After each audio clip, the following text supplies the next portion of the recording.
What is going on, everybody? Welcome to the Playmaker Pod. I'm your host, Isaac. This is Joseph. And we're going to get started with some big news that happened on Monday Sunday, with the Ravens going out, bringing in a wide receiver, probably one of the best wide receivers out in the market right now. Not the best, obviously. One of the best wide receivers in the market. A big-time player, well-known throughout the league. Very popular guy. Tore his ACL twice, coming off 2 ACL injuries, and now signing with the Baltimore Ravens. We got Odell Beckham signing on a 1-year, $18 million deal. I didn't see this coming personally. I know you probably didn't see this coming either. So what do you think about this? I didn't really want him to go to the Ravens in the first place because I didn't really think. Said that, yeah. I didn't think it was I don't really think they're gonna be that competitive, to be honest with you. Because I'm still taking, like, maybe they can finish second in the division, but I don't think they're finishing first against Cincinnati. Hold on, real quickly. They could have legitimately beat Cincinnati last year with Tyler Huntley. Yeah, but if it wasn't for a 99-yard fumble return touchdown, they very well might have beat the Bengals with Tyler Huntley. I'm just pointing that out there real quick. Yeah, it's just to me, I still see the Bengals as the better team. I could also see the Browns bouncing back because the Browns have a pretty, like, I think they're comfortably better than Pittsburgh. Not comfortably, because Pittsburgh's still going to be, like, competitive just because they have Tomlin, and they still have a pretty decent defense. So they're better than Pittsburgh, I think, to me personally. Cleveland, I kind of see them. I'll probably give Baltimore the edge, but I can see them being on the same playing field. But to me, Cincinnati's still on top of the division, so especially since they went to the Super Bowl like 2 years ago, and this last season they just made it to the AFC Championship. They've been successful the last 2 seasons, the most successful.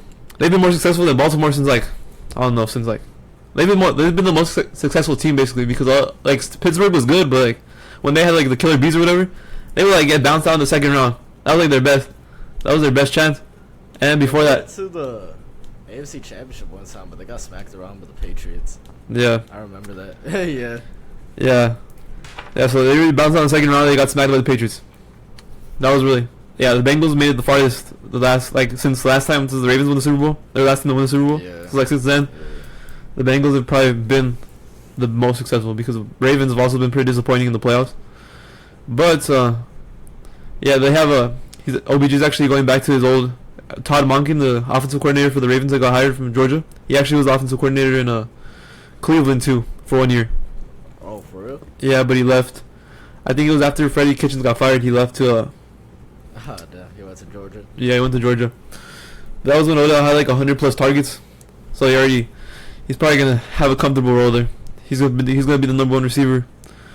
I still don't know. I don't know about the other guys other than Mark Andrews, but like Rashad Bateman's been pretty mediocre. If he can stay healthy, he's pretty good. I'll give him some credit if he can stay healthy. Same thing with Devin Duvernay too. I actually watched more Ravens games than probably most average fans, and I could tell you Devin Duvernay is actually pretty legit.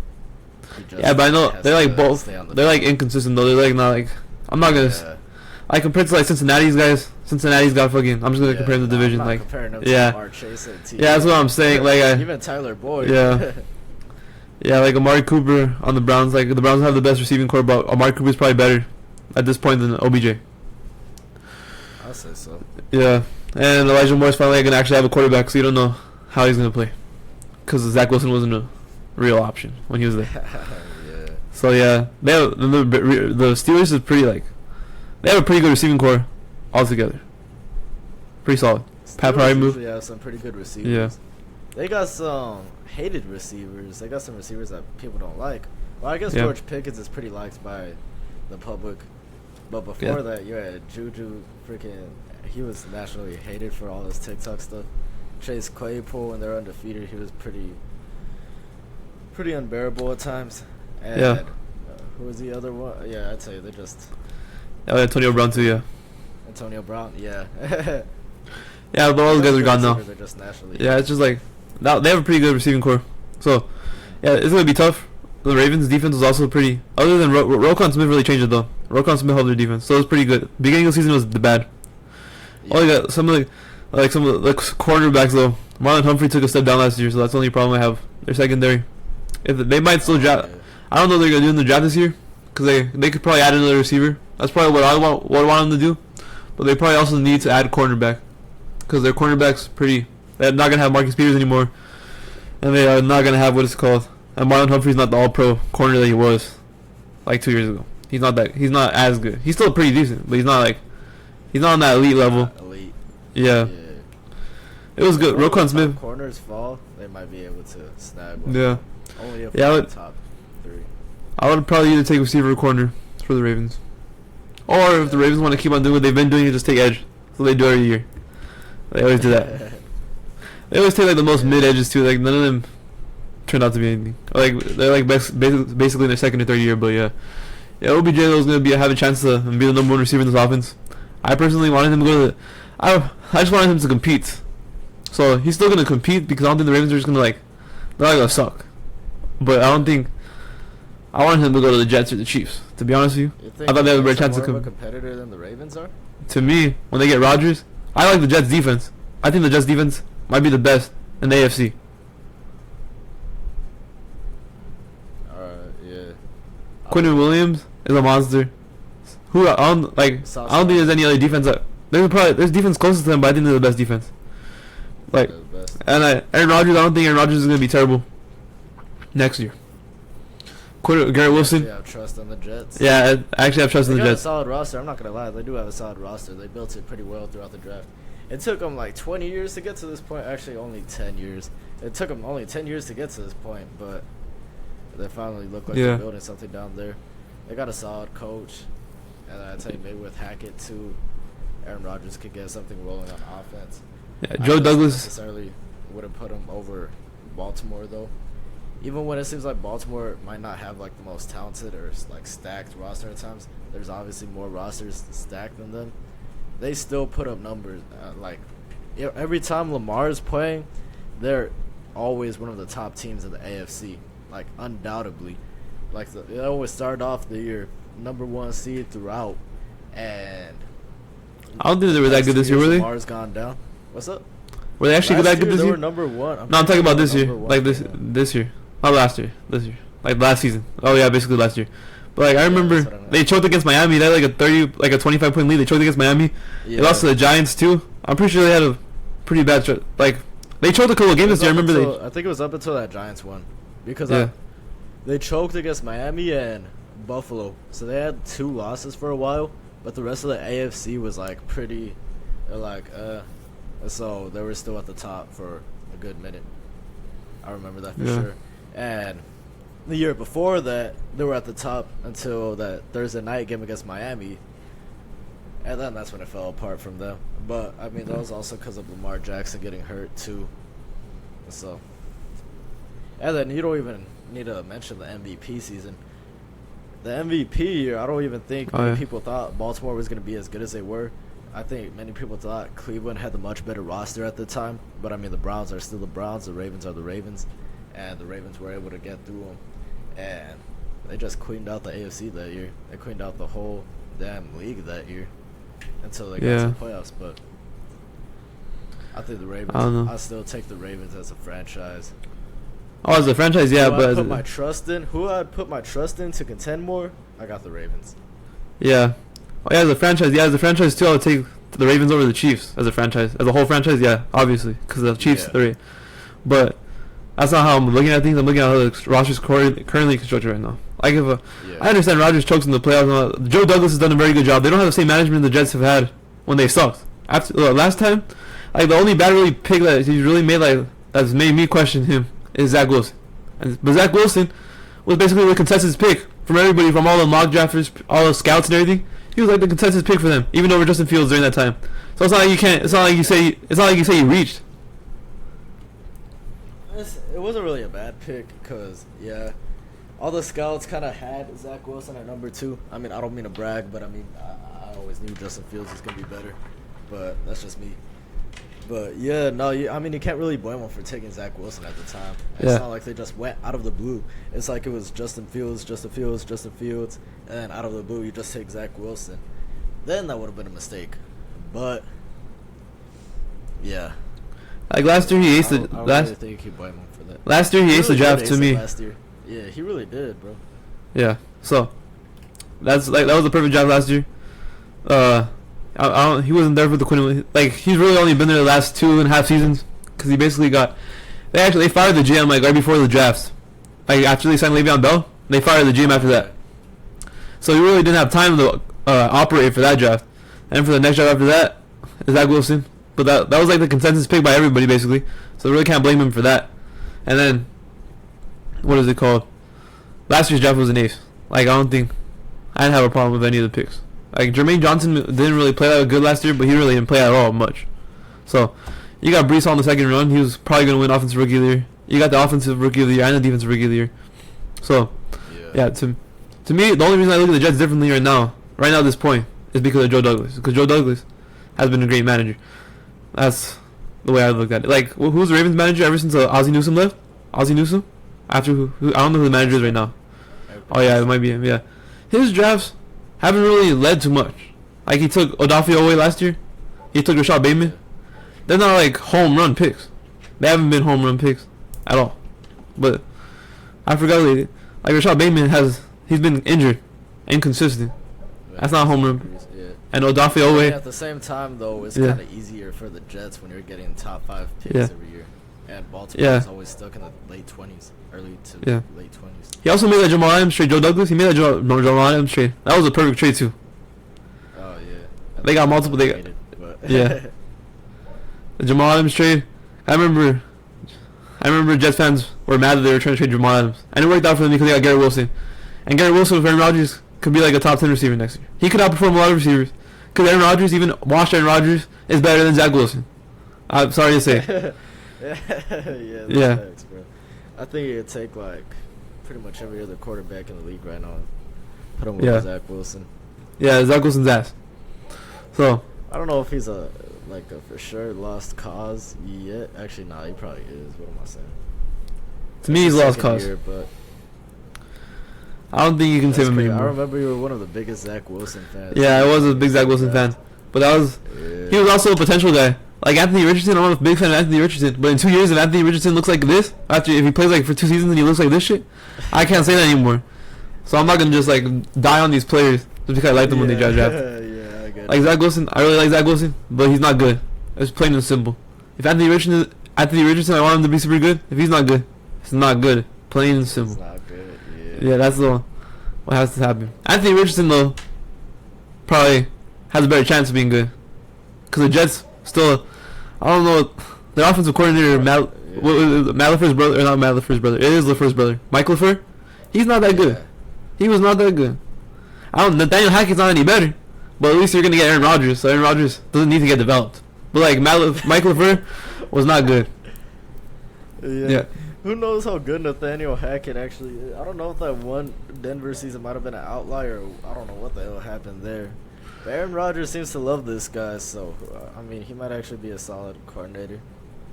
Yeah, I don't know. Their defense can still probably carry them though. That's how good their defense is. Like their defense carried them most of the season. Those Bills games when they played against the Bills, their defense is what kept them alive in those games. Especially that game that they beat them with. They had Zach Wilson starting and they beat the Bills. And it was because of the defense. Because the defense was locking up on the Bills offense. Yeah.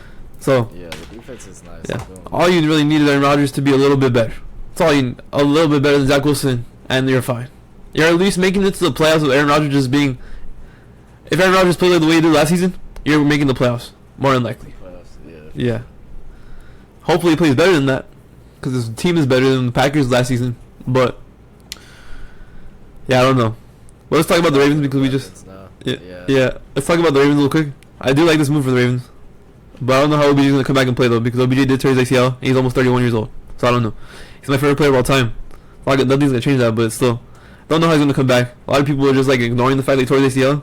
You need your knees to be pretty good when you're playing receiver. Yeah. And he's pretty old, so I don't know how he's gonna come back and play. He came back from a torn ACL when he played with the Rams, and that was fine. But He's also 31 now. Same knee again. Yeah, and he's 31. It's pretty old.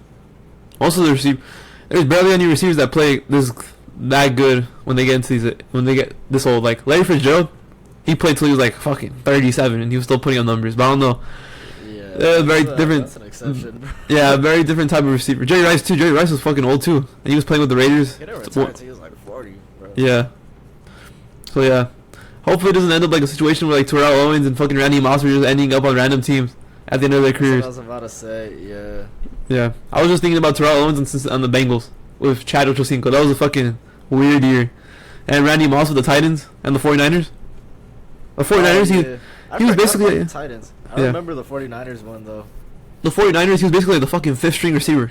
That's what he was. That's how bad it got for Randy Moss that season. God, I didn't even realize it was that bad. Yeah. And the Super Bowl, he only played like 2 plays, I think. He got a touchdown though. That was really the Super Bowl, huh? Yeah. That's when they had Kaepernick and Alex Smith. Yeah. Yeah, the Titans year was really bad. Oh, Terrell Owens also ended up in the Bills too. So he just like jumped to a bunch of different teams. He went to the Seahawks too. Yeah. That was like a preseason run though. So yeah. The OBJ though is not. Hopefully he comes back and he's fine. He's not gonna. Hopefully he plays like Rams Odell. He's never gonna go back to Giants Odell, or even like first year Browns Odell. First year Browns Odell was pretty good, but the Browns just sucked. So yeah, he's not gonna go back to those years. But Rams Odell is good enough. Odell is very good still. Yeah. Rams Odell, I doubted him a lot when he went to the Rams. I'm not gonna lie, I doubted him a lot, but he really exceeded expectation. He was on his way to winning Super Bowl MVP. That's crazy, bro. Because Cooper Kupp ended up winning MVP that year. Yeah. I'm just curious about the Lamar situation though, still, because of Lamar could just play on the franchise tag and just play it out this year. But I don't know. I think for sure Lamar's coming back. Both of them will be good. Yeah. I'm for sure Lamar's coming back though, for at least something. Because I don't think OBJ signs with the Ravens, even if it's for this amount of money. I don't think he signs with them if Lamar's not coming back. So at least Lamar's coming back for sure. I think Lamar was the biggest reason why Odell signed with them, to be honest. Yeah. Yeah.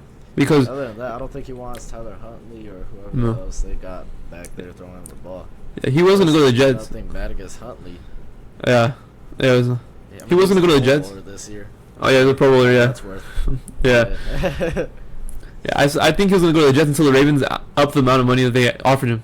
Cause it seemed like he was meeting with the Jets. He was supposed to meet with the Jets on Monday, but apparently the Ravens upped the amount of money, and he called the Jets and asked them if they would do the same, and they didn't want to do the same. Which I don't blame him. Cause Ravens, 15 mil is a lot for a receiver that hasn't played like in a year and a half. Oh, not a year and a half. Like a whole year season, he didn't play. Because he at least he made it to the Super Bowl, so that's basically like the last game of the year. So yeah. I forgot about that. Yeah, the Super Bowl. Yeah, he made it to the Super Bowl. So yeah, it's a lot of money to pay. He can make up to 18 mil. It's almost 20 mil a year for that. So I don't know. And it's not like it's like 15 mil guaranteed. All that's like 3 mils in incentives. Prove it. Yeah. Yeah. More of a prove it type of deal for him. It's not like the Ravens are paying him that 4-year contract that he was kind of seeking at the beginning of the negotiations. It's only a 1-year deal though. Yeah, I hope Odell's not one of these. Then he might get another deal that's similar. If he can't perform, then he's gonna have to go back to those $4 million contracts. Yeah. As the Giants fans were mad about it, but I'm pretty fine with not paying him 15 mil. Because I don't think that's a smart idea. We don't even have fucking 15 mil, so I don't know why the Giants fans are pretty mad about it. We don't got 15 mil to spend right now, so I don't know what the fuck these dudes want. But yeah, if it was Dave Gettleman, probably would have fucking threw a 5-year deal at him. Fucking stupid. Nah, for real, bro. I wouldn't be surprised if Gettleman did some BS like that. Yeah. Give him a Kenny Galladay contract. Yeah, the only way the Giants were ever gonna sign Odell if it was for cheap, they were gonna fucking overpay. Cause that's not the way Joe Shane works. He's not gonna make stupid deals. Dave Gettleman probably would have done it, but not him. Bro, I can imagine Gettleman handing him like already just handing him a 5-year freaking $72 million deal or something like that. Yeah. Oh, that would have been hilarious. Yeah, I still wish he went to the Jets though. Just the Jets, Chiefs the most. I'm happy. I'm kind of happy at the same time he didn't go to the Jets because the Jets were like they're still like I don't like the Jets at all. I don't like the Jets. I defended them right now, but I don't like them. I don't like their fans. I get you. I don't like their organization. So I don't like the organization. I don't like their city. I don't don't Yeah. like their colors. Yeah, I don't know. So I'm a little happy you didn't go there. I was really hoping you went to the Chiefs. Out of all the teams, but I think the Chiefs are trying to go younger, so that's why they really didn't. The Chiefs don't need spectacular receivers either way. They're fine with I was about to say. I don't yeah. really think the Chiefs Kadarius Toney and Sky Moore are gonna be the receivers next year. They're top two. Solid, though. As long as they stay healthy. Oh, I mean, Sky Moore was his first year still, so I mean, he can still develop. And then Kadarius Toney. Yeah, Tony's the one that has the fucking hamstrings. The hamstrings made out of fucking string cheese, man. That dude can't. His hamstrings are fucking weak. But he is good when he plays. They have Travis Kelce too. So they have Marquez Valdes-Scantling. That's probably the receivers. They'll probably draft one. I don't know about the first round because they're not really. They're one of those teams that drafts by position, by importance of position. So they usually go. They go best player available. Yeah, they usually go best player available, and I don't think they're gonna go receiver in the first round. They'll probably go with another edge in the first If they round. do go receiver, it'll probably be in the second round because that's what Tennessee are doing. Like Sky Moore, McCole Hardman.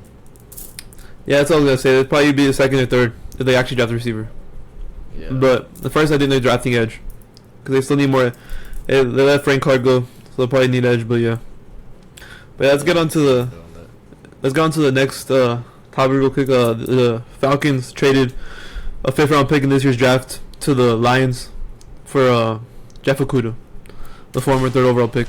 The Lions really missed on that pick. To look back on it, because it was like. It seems like they're cutting their losses. Like they realize, like, oh damn, I guess this guy's not gonna hit his potential. That top 3 pick potential. I remember they were hyping him up to be like Revis Island. Like the way Sauce Gardner is right now, I'm pretty sure that's what they were hyping up Jeff Okudah to be back in the day.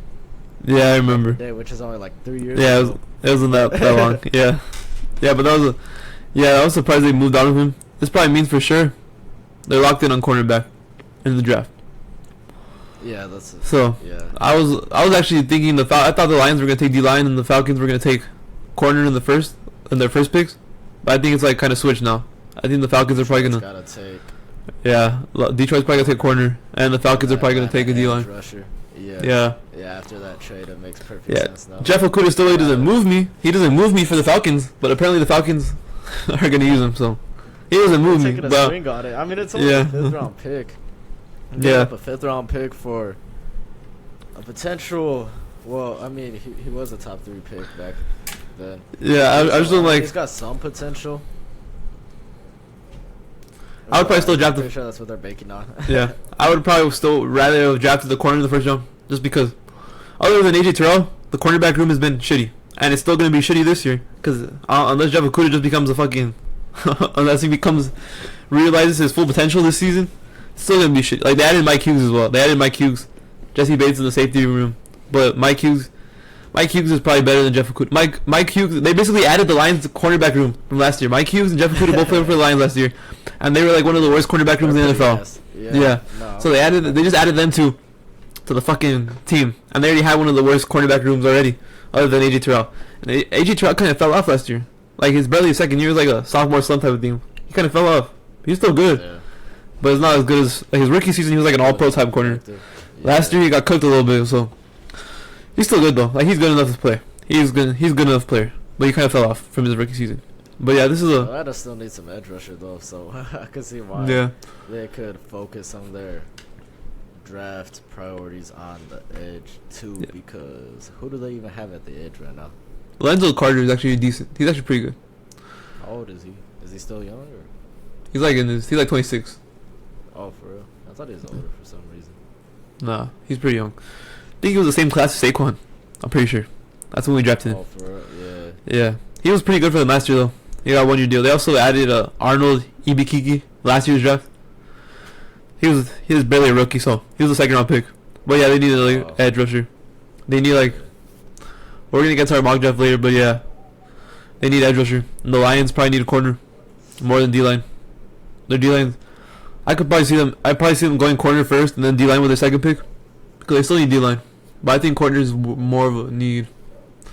But I could see them still going D-line with the 1st pick and corner with the 2nd pick. It just depends on how they feel the draft board falls to them. Detroit? Yeah, Detroit. Well, I think so, like Jalen Carter's there at 6. I don't think you can really pass on that. Yeah. It's just by the time they get back to the fucking cornerback in the we're gonna get to the mock draft, but by the time they get back to their next pick, most of the top corners are gone. Mostly every time I do a mock draft, if the guys who I think need cornerbacks, because there's probably a team they might trade up for one of the cornerbacks. I've seen the Giants. The Giants the Giants can trade up for a cornerback because they've had Christian Gonzalez, Devin Witherspoon, and what's his name, Andrew Porter all in for top 30 visits. They haven't had them all in. The only way you're gonna get one of those dudes is if you trade up.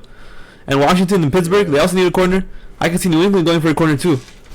That's only, but Jalen Carter also makes sense. That's the only thing. This is the way the draft board falls. But yeah, Okuda is I don't know what to say. Average player, below average. I guess. Yeah. Last year he was actually pretty average. I'm not gonna say below average. Last year he was average. I'll give him average. Maybe he's just slow at developing. Who knows? Yeah. He might just be slow at developing. He's not really good ball. This year? Yeah, this is his third or fourth. I think it's fourth. Yeah, it's fourth. Oh, it's his fourth, yeah. Yeah. Yeah, because Andrew Thomas is going to his fourth year. Because they're probably going to pick up his fifth-year option. Yeah, Okuda's not getting his fifth-year option picked up.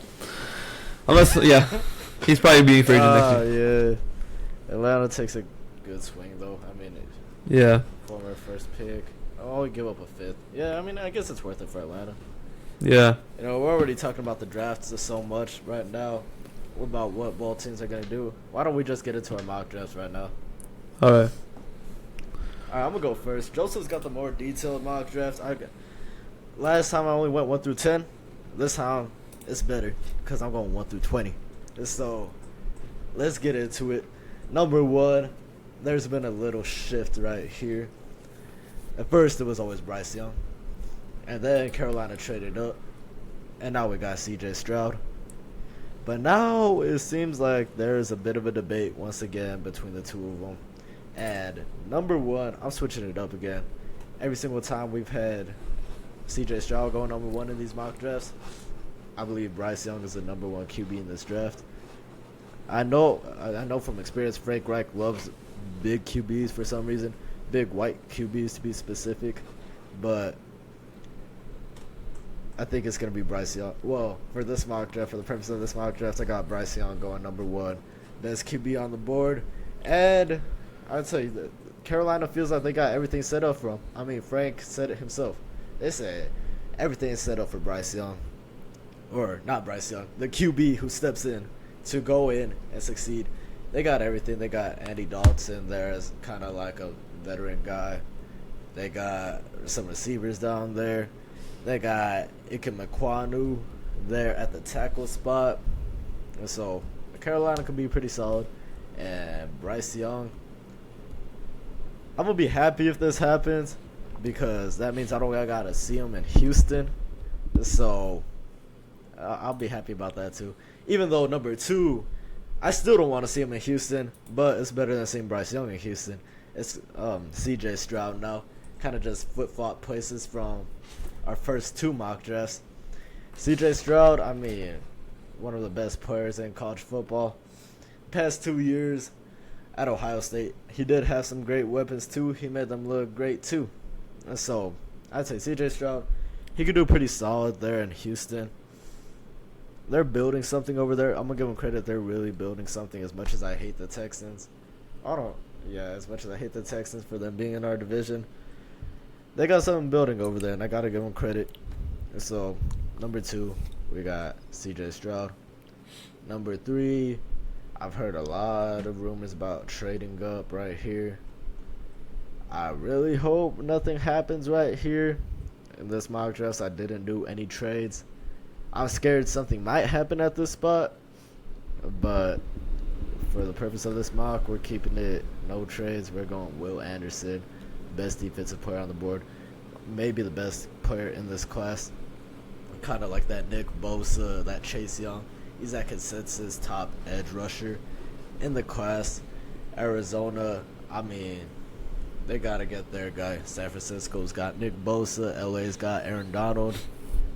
Arizona goes out there, and they get Will Anderson Jr. Number 4.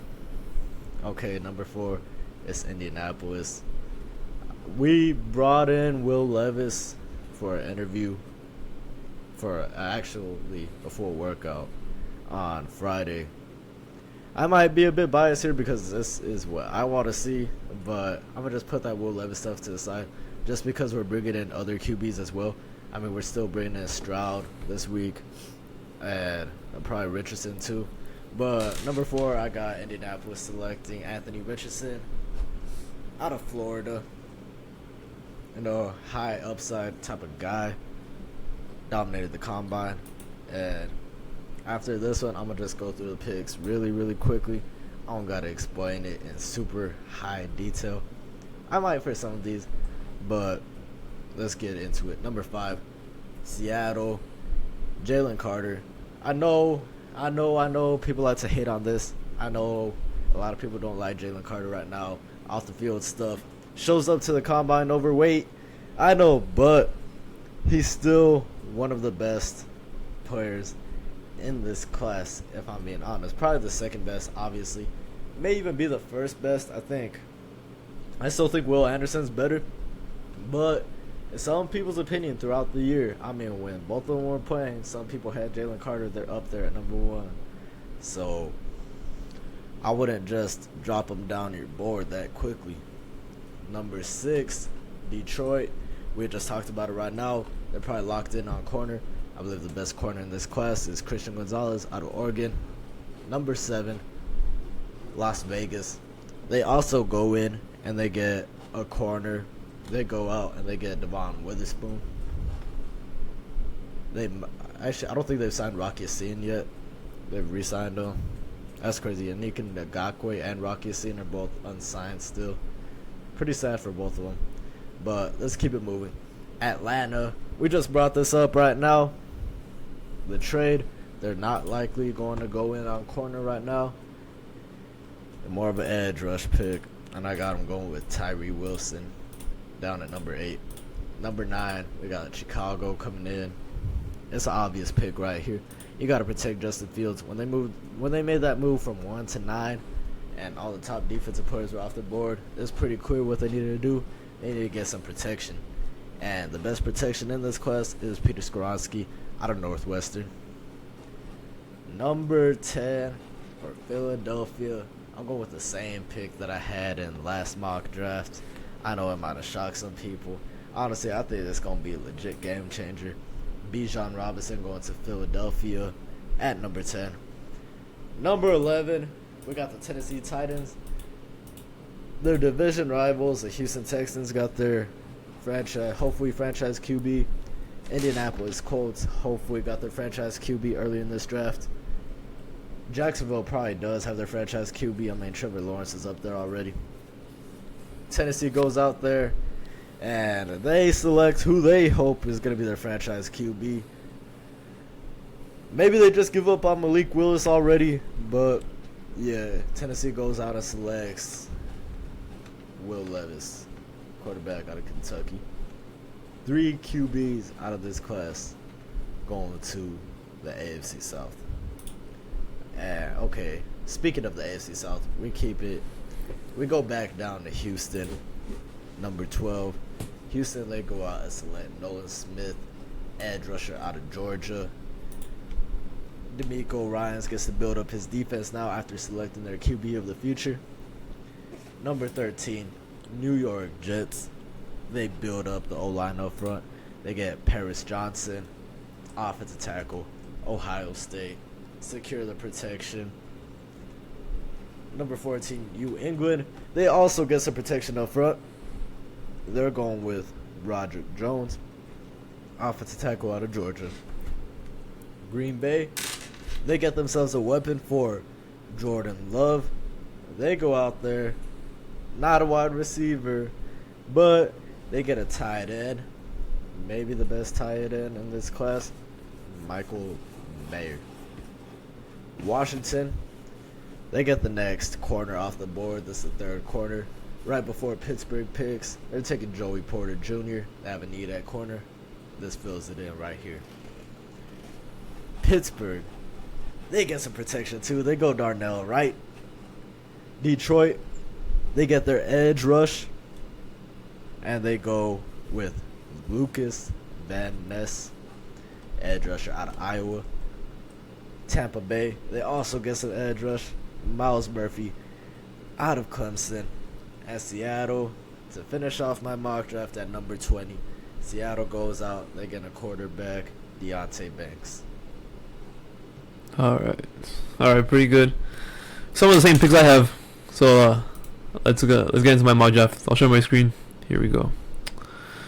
Alright,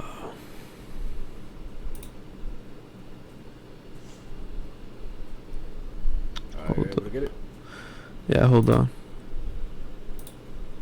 Is it Cherry? Yeah. Alright. Okay.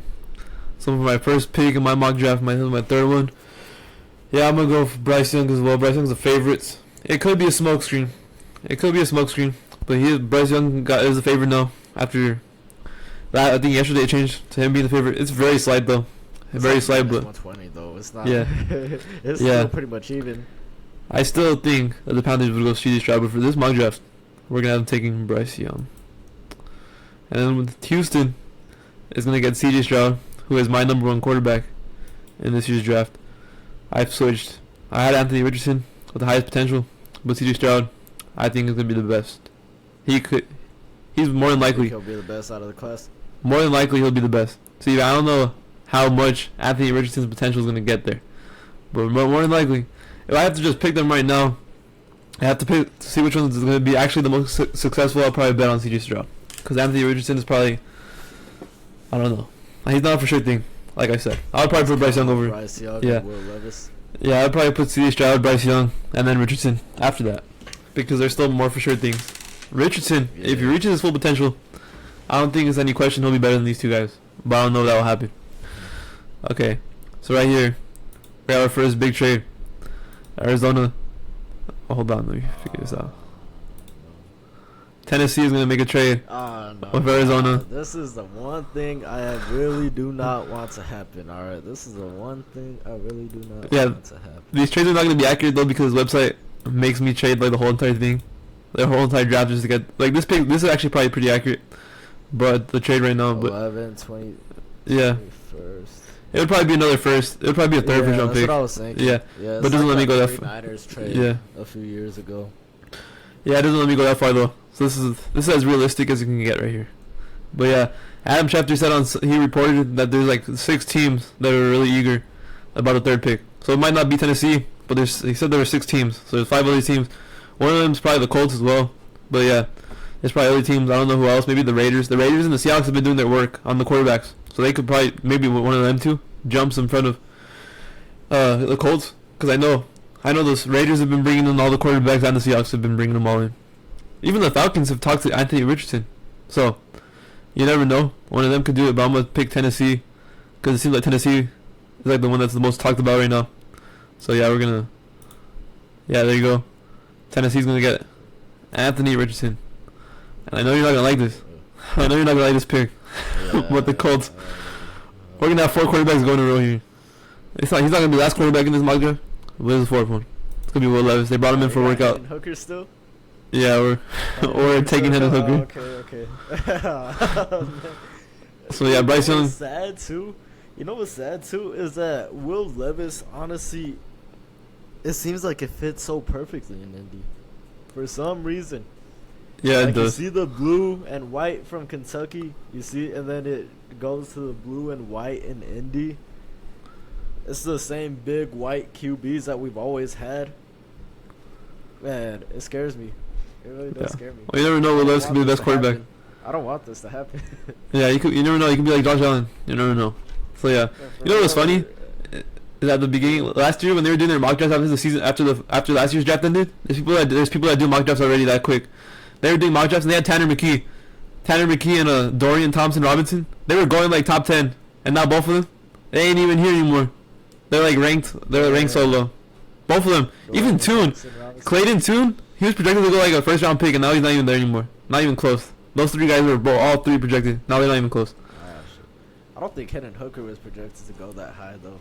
No, he wasn't. He just had a very good year there at Tennessee this season. Yeah. So yeah, my top 4 quarterbacks are off the board.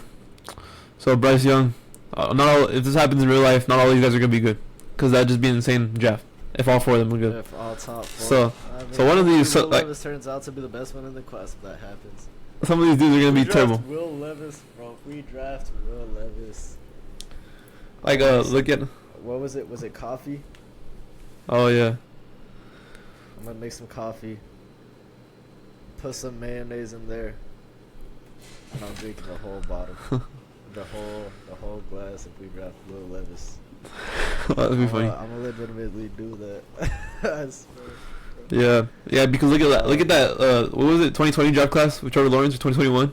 Yeah, it was Trevor Lawrence, Zach Wilson, and Trey Lance. Zach Wilson probably a bust. Yeah. Trevor Lawrence is looking like the only good one. Trey Lance hasn't played that much. He got injured last year, so you don't know about him. But Zach Wilson, he's a bust. So all the quarterbacks end up being good. Right now, it looks like the only quarterback that's really good from that class right now, because we haven't seen Trey Lance. Fields as well. Fields has been pretty good. Last year was pretty good. But yeah, Man, Trevor. If you get on, Big Mac might get better this year with Bill O'Brien. Yeah, we're actually getting. Out yet. We're actually outbeating Mac Jones out in this draft class. And in this draft a lot right now. That's what we're going to do right here. But not yet. Not yet. Let's go to Seattle.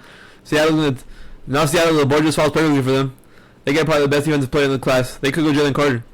But I'm going to have them just loading up and taking Will Anderson. So yeah. Oh, Seattle would be in the perfect spot if that happened. Oh my god, bro. You imagine how lucky Seattle would be if that happened. Yeah, that would just be perfect. And a lot of people think I would take... And they get the best player in the draft, arguably. Yeah, that would be insane. This is a lot of people are mocking the draft right now. The top 4 at least. Top 5 for sure. Mel Kiper just dropped like this exact same.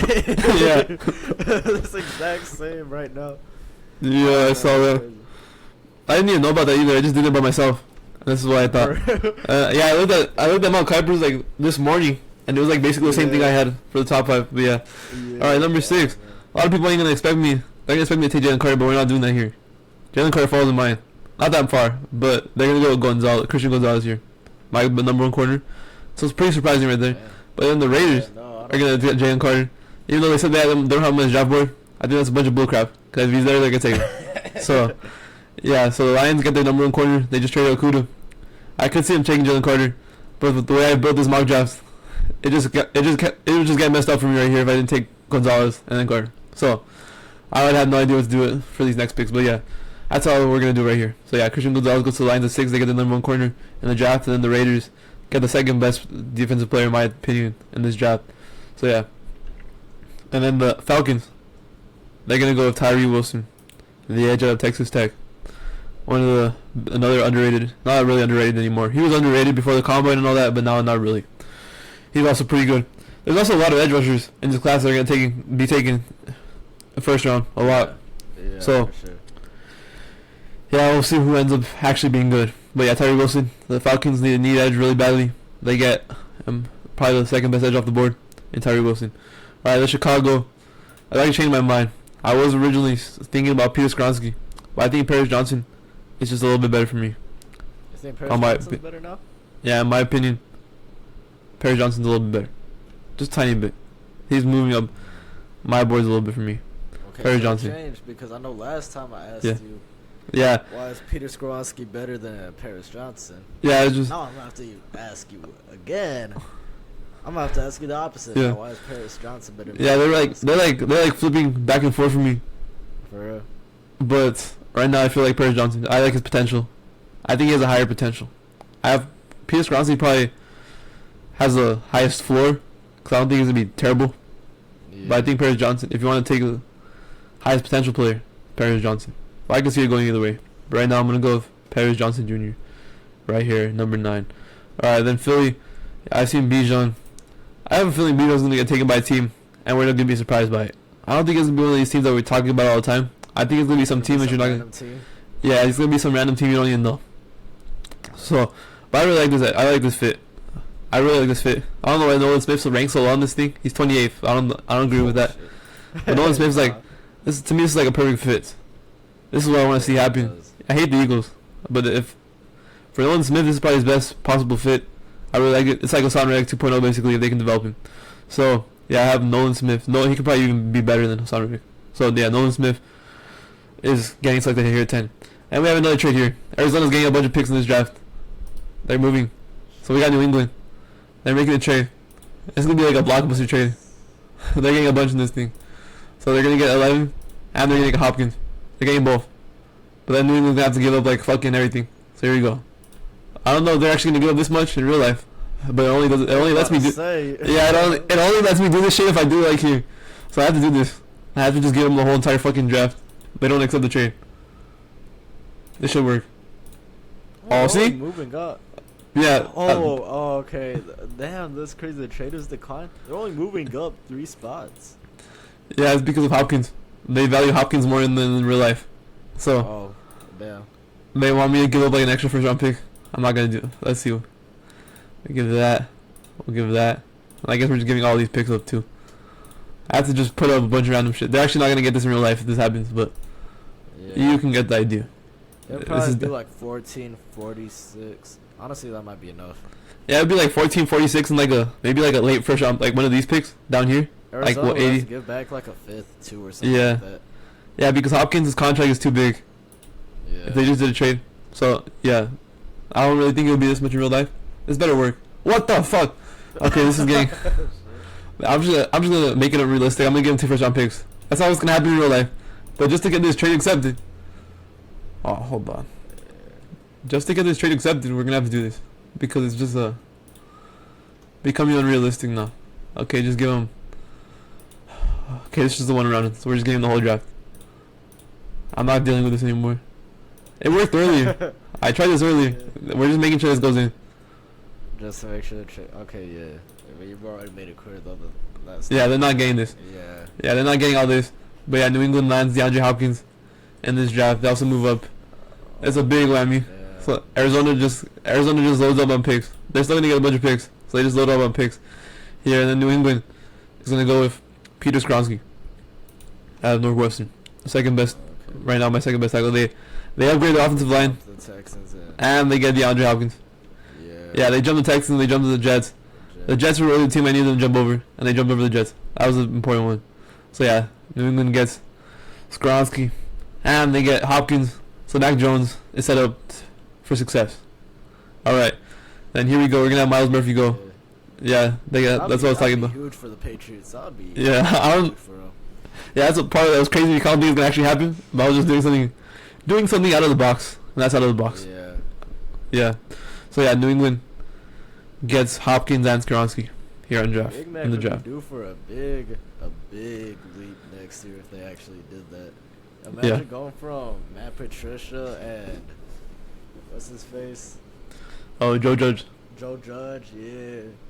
Going from that to Bill O'Brien, and then you add in DeAndre Hopkins, and you get an O-line protection, Skronsky. That'd be. Yeah. You gotta have a jump. Yeah, he has to perform. Bro, because I don't like the Patriots, but. Yeah. Yeah, I just feel like I think they're gonna be a team that gets Hopkins either way though. I don't know if it happens like this, but I just don't see unless the Bills. The Bills can also get Hopkins, but I think the Patriots are the most likely team right now. But yeah, I don't think the Chiefs are gonna do it.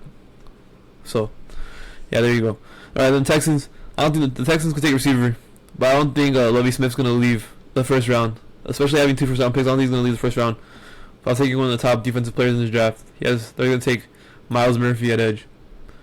You could argue Myles Murphy's better than Tyree Wilson and Nolan Smith. He's better than both of them, but you could argue that. But they get him here at 12. Yeah, that's debatable. Yeah. So yeah, they get an edge rusher right there. They can develop for their D-line.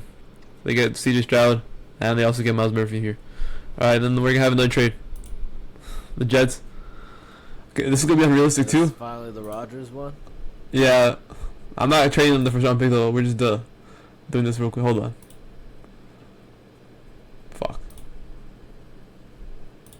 There you go, the Packers. We're gonna trade with the Jets, but they're just gonna move up in the draft 2 spots, and they're also gonna get the 2 second round picks. They're just moving up 2 spots, and they're getting Rodgers and the 15th pick. So they can move up 2 spots. The Jets keep a first round pick. Jets give up the seconds. Oh, okay. Yeah, they give up the seconds. Yeah. Because of the pack. Oh, okay, yeah, that makes sense. Yeah. Yeah, so for sure. essentially they're just moving up 2 spots and they're getting 2 seconds. So essentially that's what they're getting. Okay, yeah. So they're just moving up 2 spots. Rodgers. Yeah. I'm probably gonna have to get more here because they're not gonna let me do this straight up because the Jets are gonna be complaining. So they're not getting all this extra stuff, okay? Jets are gonna be complaining. Yeah. They're not getting all this extra stuff just to make it go Trade through. would just be 15 and Aaron Rodgers. Yeah, for the 2 second round picks, and they're just moving up 2 spots. There you go.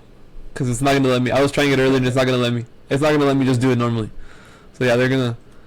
So yeah, and here, I had a little bit of a question. I was questioning what they were gonna do, but I'm gonna have them taking Lucas Van Ness. They're also getting an edge. I could see them going tight end receiver, but I think the way the Packers usually pick, I'm going by the way they usually pick. I want them to take a receiver and tight end. I want them to do that, but the way they usually pick is that they take positions like edge, corner. They take positions like that. Yeah. So I'm gonna take the best edge available left on the board right now, and that's Lucas Van Ness. So yeah, and the Cardinals are finally gonna take a pick here. Yeah, so this actually works out both ways because I would have the Cardinals taking Lucas Van Ness, but the Packers traded up, and the Jets trade, and they stole Lucas Van Ness from the Cardinals. But now I don't know what the Cardinals are gonna do anymore. So well, I have to figure this. Took Will Anderson. Yeah. They moved all the way down. They got all the picks though. So I'm not taking. This might be a reach, but it could happen. They could take Isaiah Foskey. He's also pretty ranked low. I'll probably put Isaiah Foskey ahead of Brian Branch. I'll put him like at 16. So it's not that much of a reach. On this website, it's telling me it's a reach, but I don't think it's a reach. So we're gonna have Isaiah Foskey going right here. So all the edges, we have 3 edges in a row. I just realized that. I didn't mean to do that, but yeah, 3 edges in a row. That might be an L for Arizona. Yeah, Isaiah Foskey is actually pretty good, but I don't know why he's ranked so low on this thing. Will Anderson's level? He's not on Will Anderson's level, but they want to get the picks. The whole point of them doing this was to them getting the future picks, because they're probably gonna have 3 first round picks from Tennessee. This year's pick, next year's pick, and the next year's pick. You get to rebuild. Yeah, you get to rebuild. Yeah. And Isaiah Foskey's he's a top 16 prospect with me. So you pick him at 14. That's not that much of a reach. But we just all the edges are gone. So if you needed an edge, any other team that needed an edge, they're basically done. There's only one more edge. Yeah. I'll take in this draft. But yeah, you're basically screwed if you need an edge. Alright, then here in offense, the Jets still get what they needed. They get Broderick Jones at 15. An offense tackle needed help. Didn't you also have Broderick Jones ahead of Paris Johnson the last time?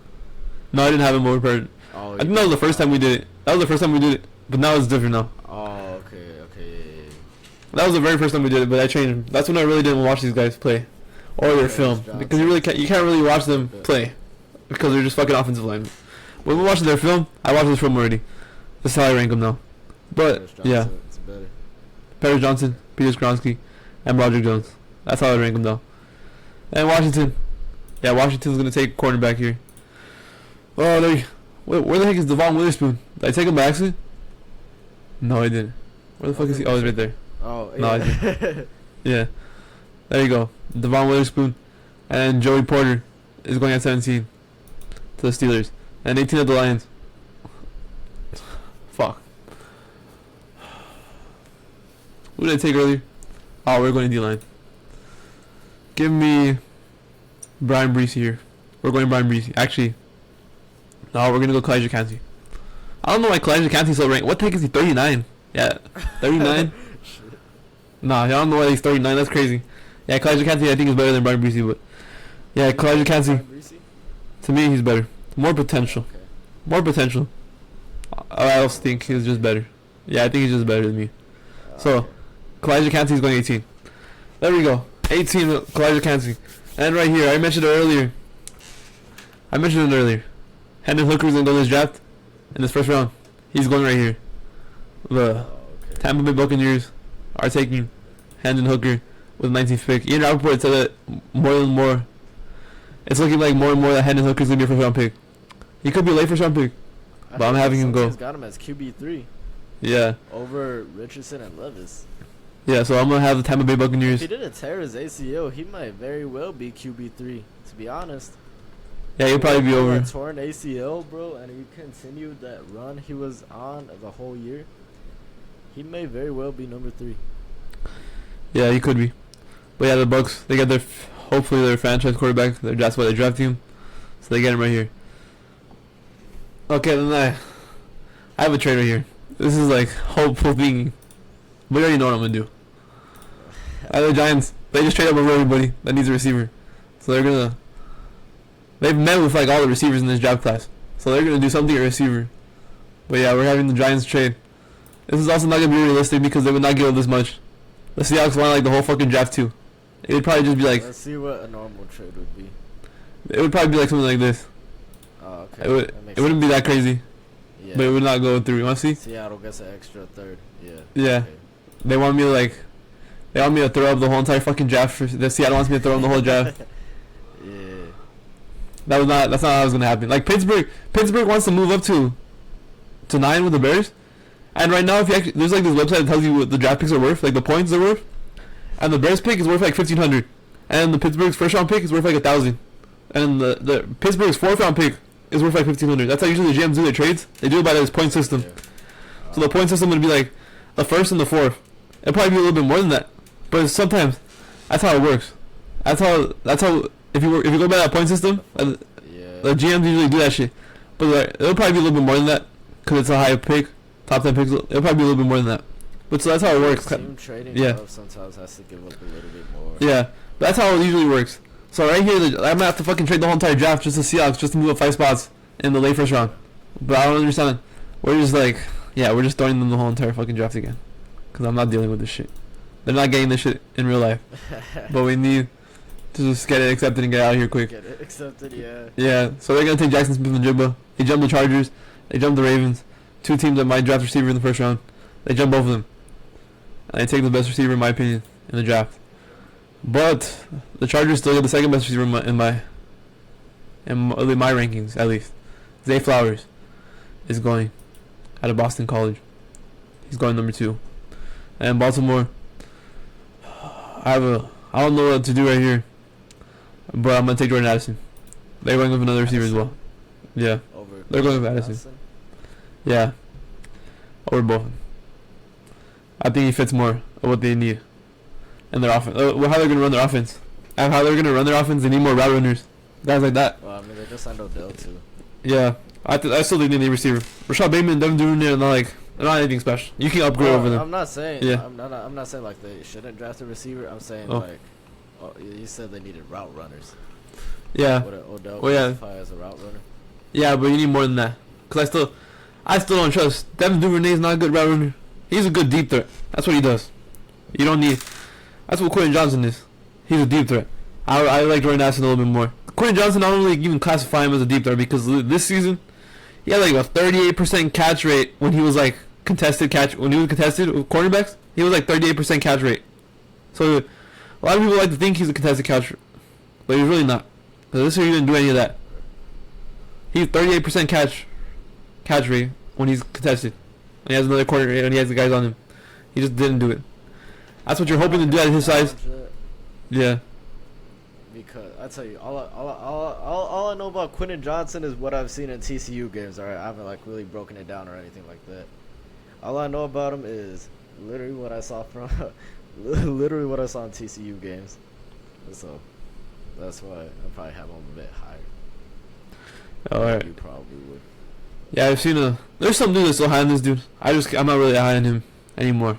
Like if the Giants draft him, I'm gonna be a little upset. Okay, it's just gonna happen.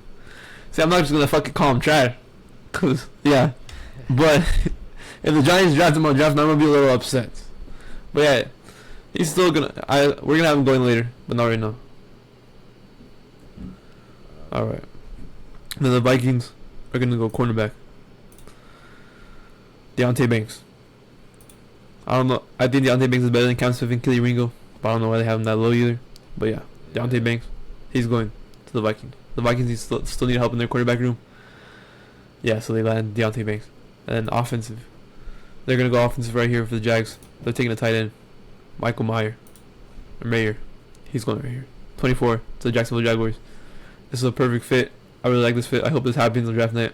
I don't know if it will, but this is a perfect fit right here. They add another tight end, a blocking tight end. He also can run routes. He's perfect for the system Doug Peterson runs in Jacksonville. And Seattle, I had a little question mark here, but I think they're just gonna fully upgrade the D-line. It was pretty weak last year. Their interior D-line. So they're going Brian Breesy. They have a really good draft here. They get extra picks. They move down with the Giants, and they also get Will Anderson Jr. at 5. So they just have a really good draft. And offensively, the Cowboys are gonna go tight end. Dalton Kincaid is going right here in Dallas. Dallas can use a new tight end, another weapon for Dak. They don't have Dalton Schultz anymore, so they're probably in the market for tight end. Dalton Kincaid is going here in Dallas. And right here, the Bills. The Bills fans probably want a sexy pick right here, like a receiver, but we're not having them take a receiver. We're probably having taken one of the boring positions you've probably taken in the first round. They could take offensive guard Osiris Torrance, the best guard in this draft. Bro, you don't think Bijan Robinson goes top 27? Oh my god, I forgot about Bijan. Oh, I forgot about Bijan. I'm looking at I'm like, bro, what? Yeah, no. Yeah, Bijan. Once I saw you get past Buffalo, I'm like, bro, is he not going to go first round? Oh, I forgot about Bijan. I was originally. I was gonna pick Bijan for Chargers. Because I thought okay, Dallas. I'm yeah, like, so I guess Dallas makes sense. I thought Chargers yeah. too. I'm like, okay, Chargers makes sense. And like, okay, I expected Zay Flowers. And I'm like, okay, Dallas makes sense. And you didn't pick him down. I'm like, okay, yeah, so I guess knock him to Buffalo. And not Buffalo either. I'm like, what the hell? Is he not a first round pick? Yeah, no, he's supposed to go to the Chargers. I just completely forgot about him. That's what happened. Yeah. What was supposed to happen was that he went to the Chargers, and Zay Flowers went to the Ravens, and Jordan Addison was gonna follow down. That was supposed to happen, but I completely forgot that Bijan even existed. So I guess Bijan just followed in this draft because I don't think the Bengals are gonna take him either. So in this hypothetical, we're 30. Yeah, we're gonna land him at the Eagles because that makes. Bro, we're just gonna have him land at the Eagles. How pissed off would you be if they got Bijan at 30 and Nolan Smith at 10? Yeah, I'd be pretty mad about that. But I was actually I forgot what I actually did. I was gonna actually do Eagles trade up with the Vikings to draft Bijan, but okay. That's what it was. That's how I made this mock draft, was that the Eagles traded up with 23 with the Vikings to draft him. But I forgot about that. So we're just gonna pretend that the Eagles traded up and took Deontay Banks and then took a Bijan. Okay, now we're gonna pretend like the Vikings. So Deontay Banks is still on the board. Are down here. We're gonna say we're gonna say the Vikings we're gonna say the Vikings and the Eagles will switch picks, because I'm not gonna have. Okay. Yeah, that's how we're gonna do it. Okay, so you're gonna put. Yeah, so we're just gonna pretend that the Eagles. So you're gonna put Bijan at 30, but really it's Deontay Banks going to the Vikings. Yeah, that's what we're gonna do. Okay. I was getting a bit confused right there. Yeah, I forgot about Bijan even existing right there. So that's what happened there. All right, then the Bengals. I actually have a tough pick. It's between Darnell Wright and Darnell Washington, tight end out of Georgia. But I think they upgrade the O-line and they take Darnell Wright. Cause they still need a tackle because Jonah Williams is probably gonna be traded. Probably on draft night. Probably either on the second night of draft or the first night. You could get traded either day.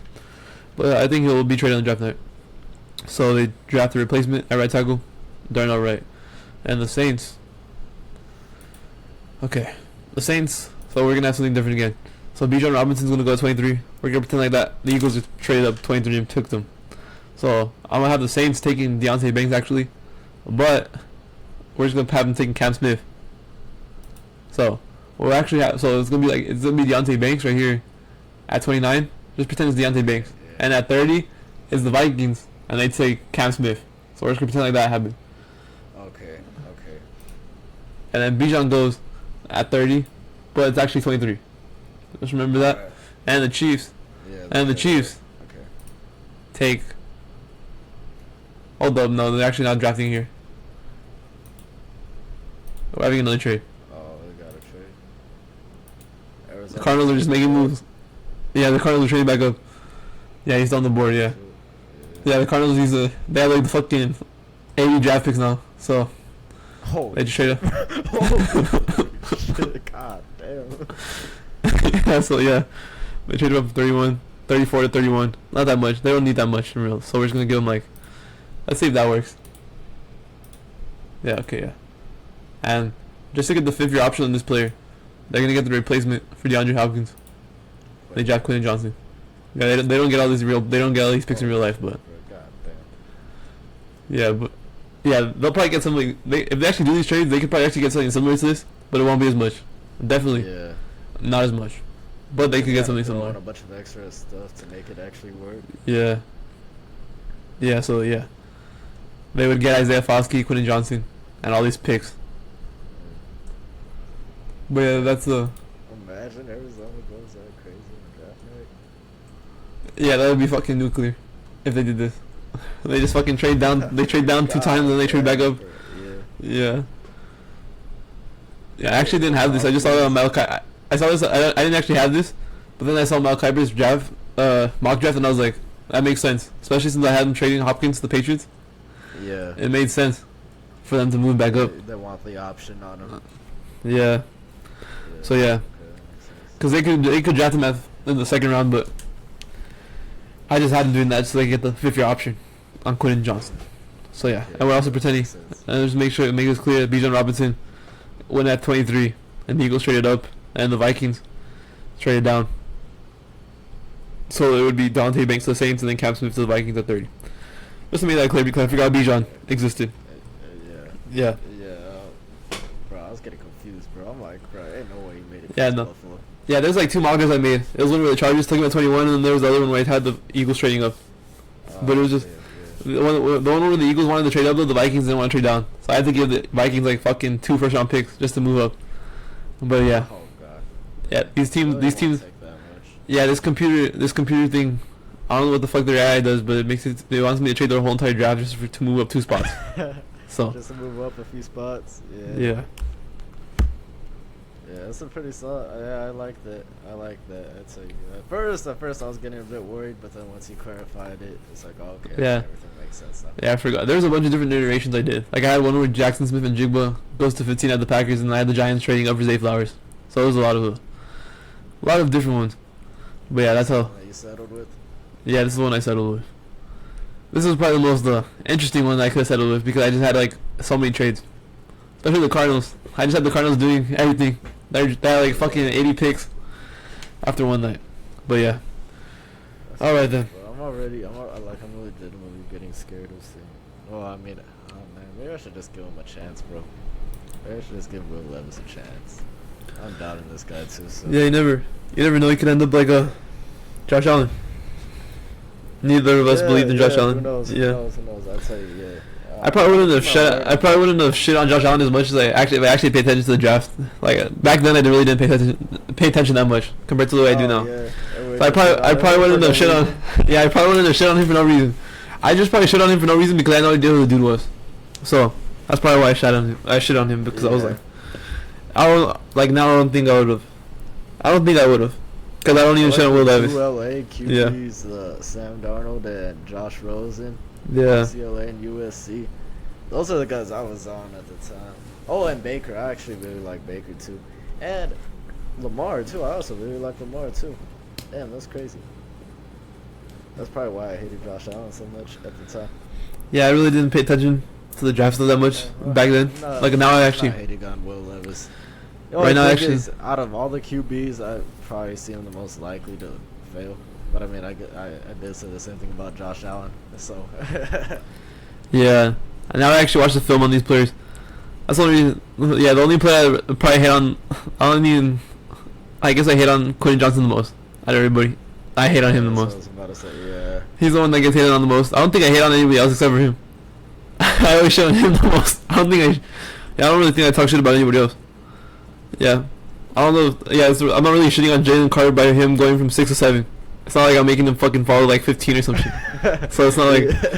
Yeah, I'm not really shitting on him that much. And yeah, it's basically just Quentin Johnson that I shit on the most. Cause yeah. So you're saying, oh my god. So you're saying you've seen some Will Levis tape? Yeah, I watched him too, but he hasn't really impressed me. But it's not like I'm not gonna shit on him either. It's just to me, I don't. I think people just don't like Will Levis because I'm not gonna say it, but just, a lot of people don't like him because not like these 3 guys. He's not like these 3 guys. He's not like the Bryce Young, C.J. Stroud, Anthony Richardson. I'm not. People are having Hendon Hooker over him, but in the draft you don't draft people by how they played in college. You have to draft them based on their potential. So, Hendon Hooker, he could be the 4th pick. If not, Stetson Bennett would be up at the top. If we're just going by college performance, Stetson Bennett would be the first would be the fucking first pick in the draft. He's back-to-back national champion. Oh, man. Yeah. So. Oh, man. I can imagine, bro. Carolina trading up all that shit just to draft Stetson Bennett. Yeah, Anthony Richardson didn't do shit in college either, but everybody fucking dick rides him. So, including me, but I'm not gonna shit on Will Levis. So I don't understand this because they basically, Anthony Richardson did worse in college basically than Will Levis, and people shit on Will Levis more. Will Levis has the mechanics to be good, but they shit on him more. Like I don't when Hendon Hooker's gonna be 26 in a couple months, like next year. He's already gonna be the same age as Lamar. What's crazy to me? No. Okay, yeah, I'll let you finish. What's crazy to me is that Lamar is 20.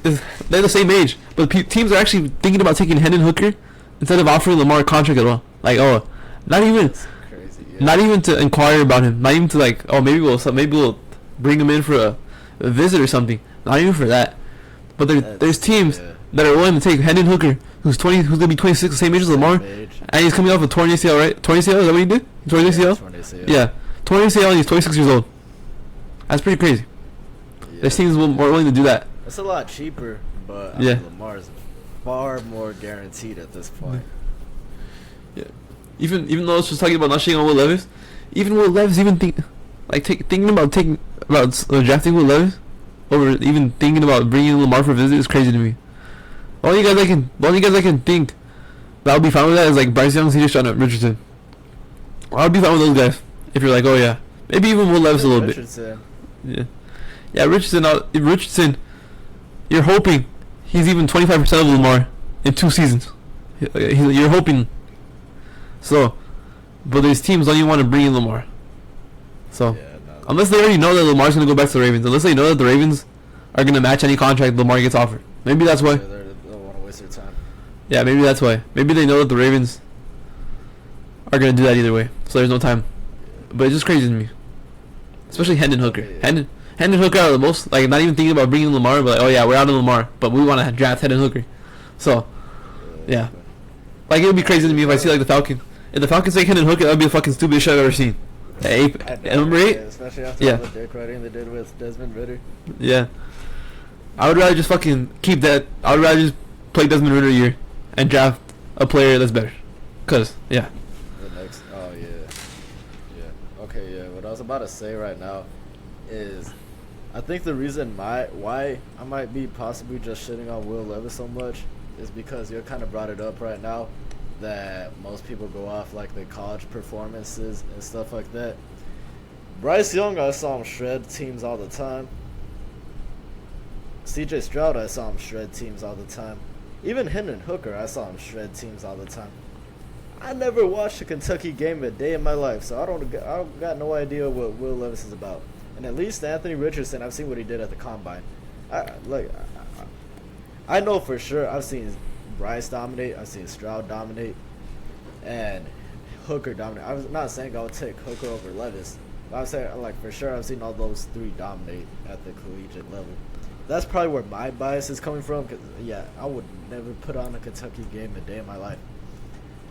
That was probably where a lot of my bias came in too for Justin Fields, because I've never watched a North Dakota game in my life or a BYU game in my life.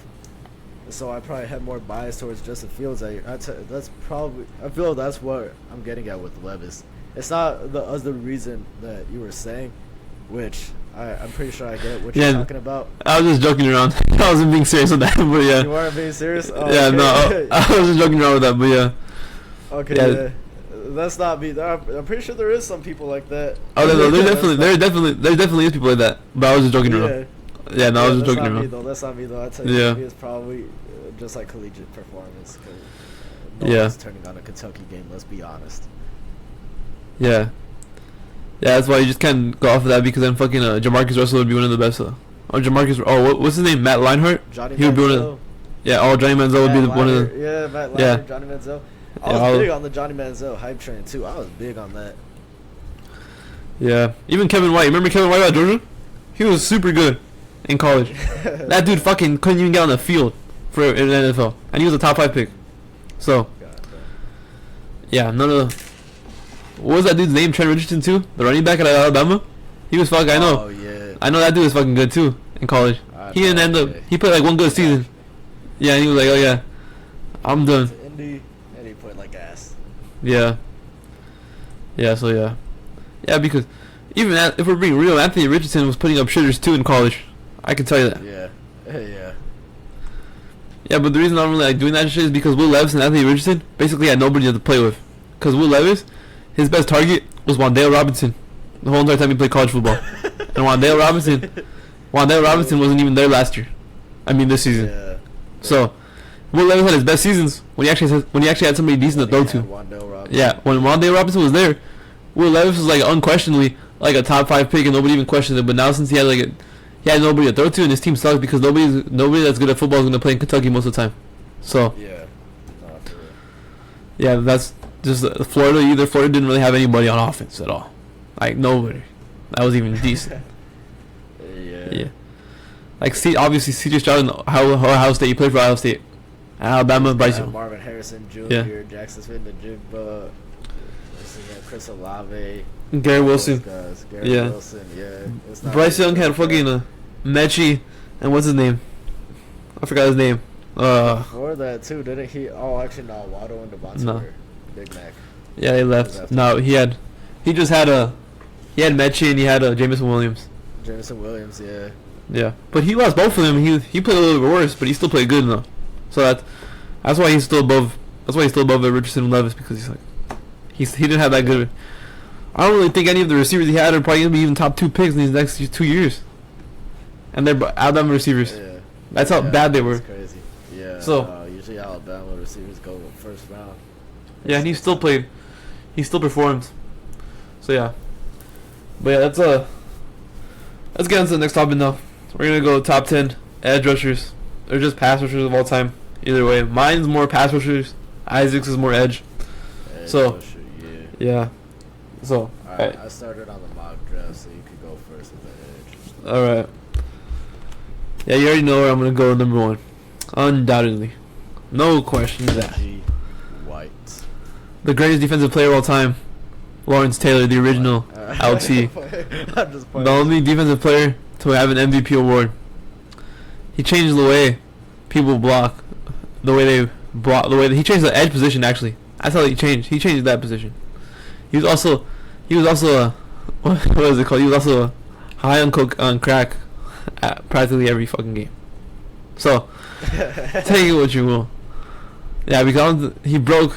I'm not gonna add this to his accomplishments, but I forgot that dude's name. The Washington quarterback. I think his name was like Joe Theismann or some shit. He's the one that broke his leg. Yeah. That was nasty. I saw that yesterday, and that was disgusting. Oh, that was disgusting. That's crazy that it happened like the same time as Alex Smith. It happened like exactly on the same day and everything, on the same part of the field. That was fucking crazy. Weird. But yeah. That it was J.J. Watt and Lawrence Taylor, probably the 2 best of their generation too. J.J. Watt's the best of the 2000s, 2010s. Yeah, that's a crazy. That's really history repeating itself weird, right there. Bro. That was weird. That was weird. So but Lawrence Taylor, he's one of the most scary and dominant players. He has a lot more career sacks, but they didn't count him. That's how old he is. He played like early 80s. So he has some more sacks, but they didn't even count him because they weren't counting stats yet. They weren't counting sacks yet. So yeah, he changed the way the edge position plays now.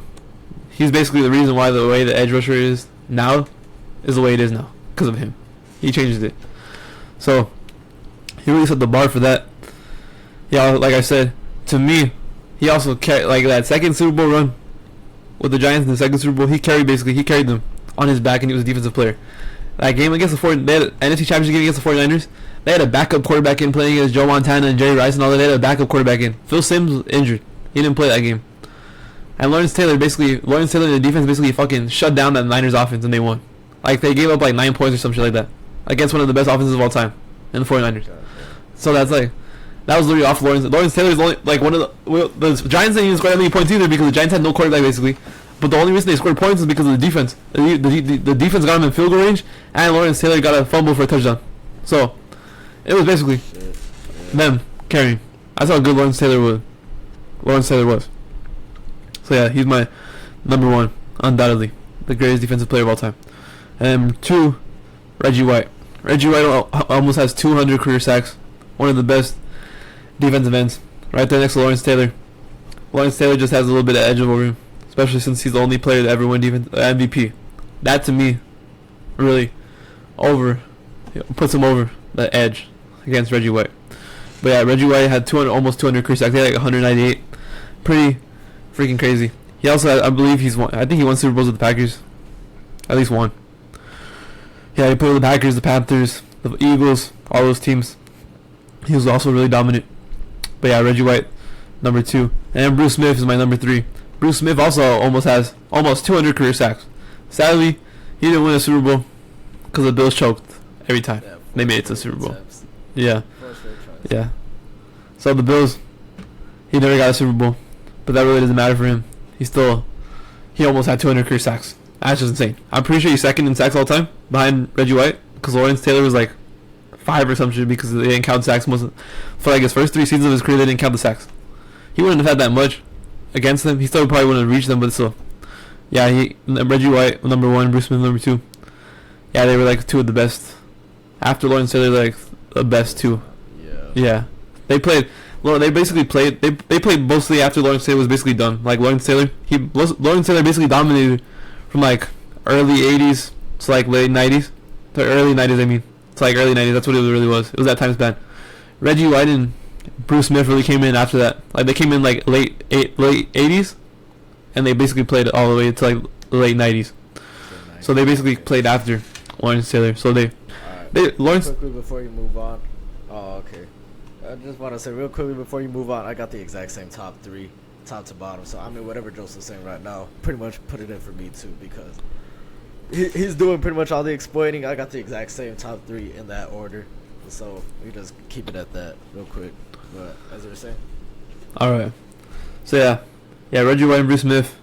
After Lawrence Taylor, I don't think there's any competition with them. Yeah, they're the 2 best after Lawrence Taylor. Yeah, so yeah, they really dominated the 90s. Yeah, so there you go. And number 4, we're gonna have a current guy. Yeah, Isaac's not gonna have him on this list because Isaac did edge rushers. I made it more of a pass rusher thing, so I'm gonna put Aaron Donald number 4. Aaron Donald is still tough because he could probably play a couple more years, but yeah, he doesn't have the same numbers as Reggie White and Bruce Smith, but he's super dominant. He was as dominant as them. That's the problem.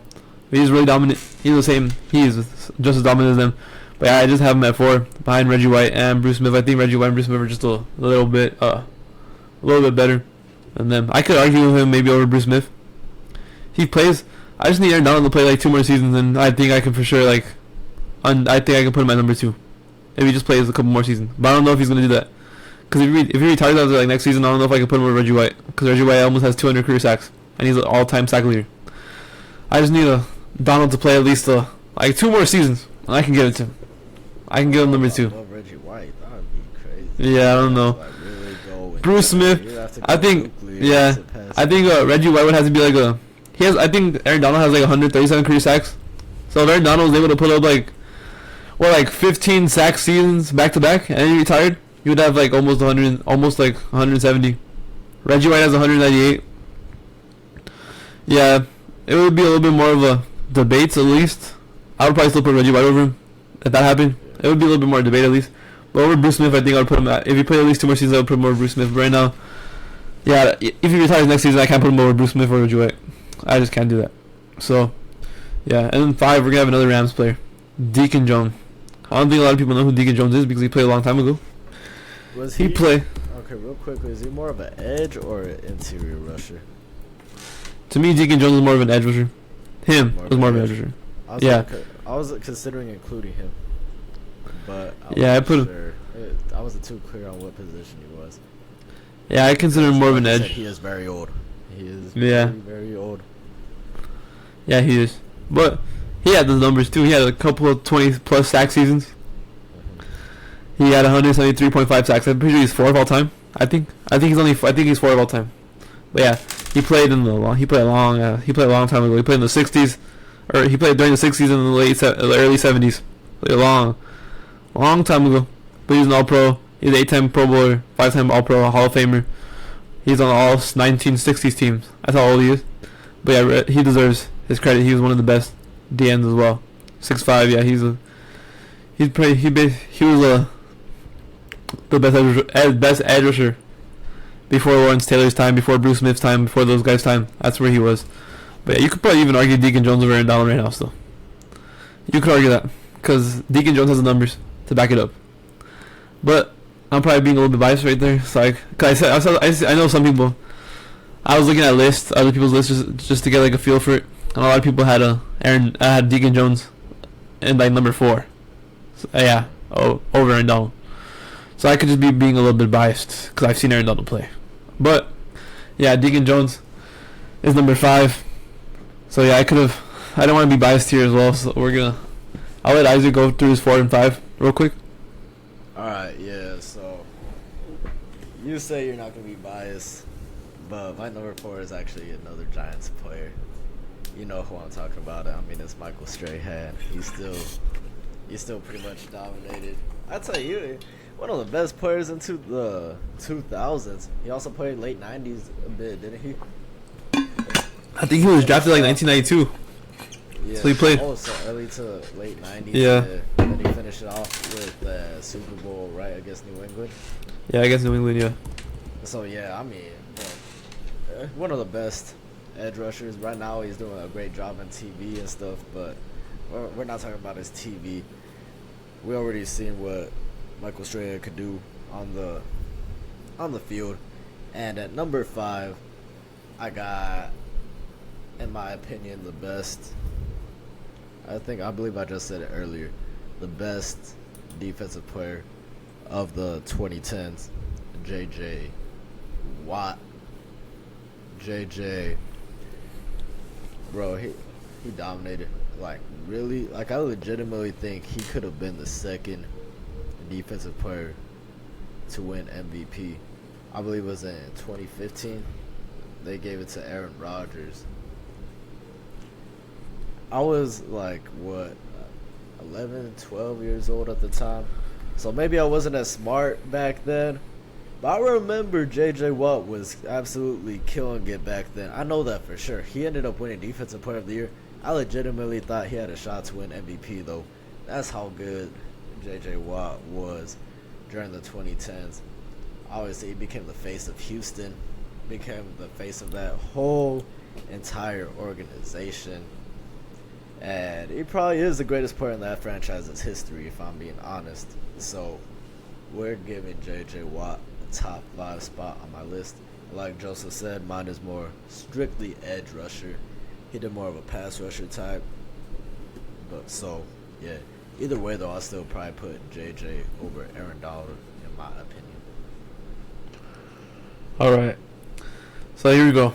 Now I'm going to go number 6 on my list. Okay, so we got number 6 on my list. Okay, you already know who it is. It's Michael Strahan. Michael Strahan has a record for the most sacks in a single season. He almost got broken a couple of times. Right? It's tied. Isn't it tied with? Is it tied with T.J. Watt now? It might be tied with T.J. Watt, but I don't remember. Tied it? I don't know if he tied it. No, I think he didn't tie it. I think he's like. Got close. I know Justin Houston got close. Yeah, I don't think T.J. Watt got close. I don't think he got close. I mean, but I don't think he broke it or tied it. I don't remember. Like a 1 sack difference or something like that. Yeah, I think it was like a 1 sack difference. But yeah, so yeah. Either way, Strahan still has a record. Even if it was tied, he still has a record. So, yeah, Michael Strahan has a record still for that. He broke it back. I forgot when it was. It was like 03 or 02. Oh no, it was 01. Yeah, so it was 01. 22.5 sacks. Still holds the record all time.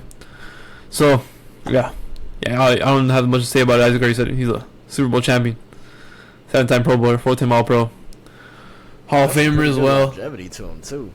Yeah. Yeah, he played from 1990. He got drafted in the 1992 draft. He retired in 2007.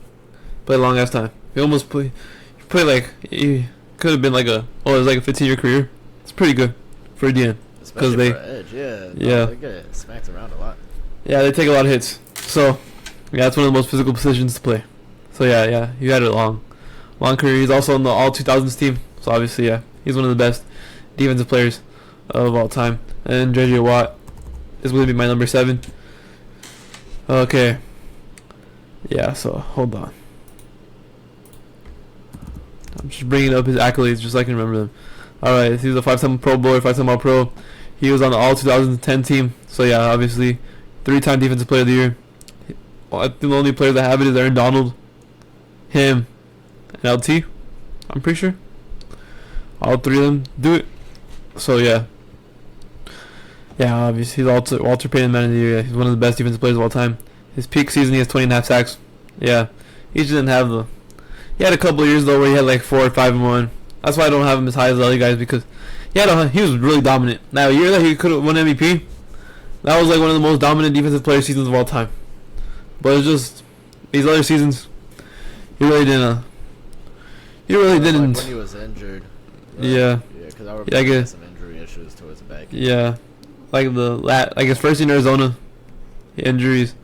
His last year in Houston, he played all 16 games. He just didn't perform that well. And his second year last year, he only played games. Yeah, there's a lot of injury stuff. He was injured for a lot of his career. Yeah, he's not. That's the only reason I got a Donald Strahan above him. If he wasn't as injured as much and he was more consistent some of those years, like his last year in Houston was a pretty bad year. That's why he was let go to the Cardinals. This season he had 12.5 sacks, but I don't know. It wasn't really. It was like little like I can do little sacks after you don't do the work, but the other players do the work for you, and you just pick up the. Just clean it up. Yeah, you just clean it up. That's what it really was this year. So I wouldn't even consider him that good this year, because if he was putting up 12.5 sacks this year, he probably still would be playing. Like if it was like actual 12.5 sacks, like legitimate sacks, like it was him dominating the line, he would probably still be playing. But that wasn't what it was. He was still one of the most dominant players of all time. Like that peak season, at his 2012 season, I think it was 2012. It was insane. Yeah. Or like 2014, around there. I think it was 14. His peak. I think it was 14. Yeah, his peak season is up there with Lawrence Taylor's, as dominant as Lawrence Taylor, and as dominant as Aaron Donald, Reggie White, Bruce Smith, all those guys. Michael Strahan, he's as dominant as those guys. So, yeah, it's just that he was injured a lot, and he just doesn't have some of the same numbers as the other guys I have higher than him on my list. All right, then number 8, I got Derek Thomas from the Kansas City Chiefs. Derek Thomas is a pretty underrated guy. He played on those Chiefs teams. They really didn't do that much during that time. They weren't obvious. Like, this is the most successful the Chiefs have been the whole entire time. Like right now, currently, the way they are right now, that's the most successful they've been. He has 126.5 sacks, a 9-time Pro Bowler, 2-time All-Pro, all 90s team. All these guys are all Hall of Famer. He's one of the best to ever do it. Super dominant as well. He won Defensive Rookie of the Year. He had Defensive Player of the Year. Yeah, it doesn't make sense to me. I'm looking at the stats right here. It says he has Defensive Player of the Year, but he doesn't have a All-Pro that same year. That doesn't make fucking sense. He's a Defensive Player of the Year, but he's not on the All-Pro team. That doesn't make sense. Okay, I don't know what the fuck they were doing back then. So, yeah, Derek Thomas also had 20 sack seasons. A bunch of them. Yeah, he's up there as well. Some of the greats. He's number 8. And number 9, I got John Randall. See, the only really 2 guys I added, because John Randall and Aaron Donald are like D tackles, mostly. Those are the 2 guys I really added to this list that wouldn't have been on here if it was just edge rushers. But yeah, John Randall, he was really the fucking like the Aaron Donald prototype before Aaron Donald. He's basically what helped Aaron Donald get into the league. He's the same type of build. They're short guys. They're like 6'1", 290. That's the same as Aaron Donald. Aaron Donald 6'1", around that same weight. He really set up for Aaron Donald. He's also pretty good. One of the most dominant defense.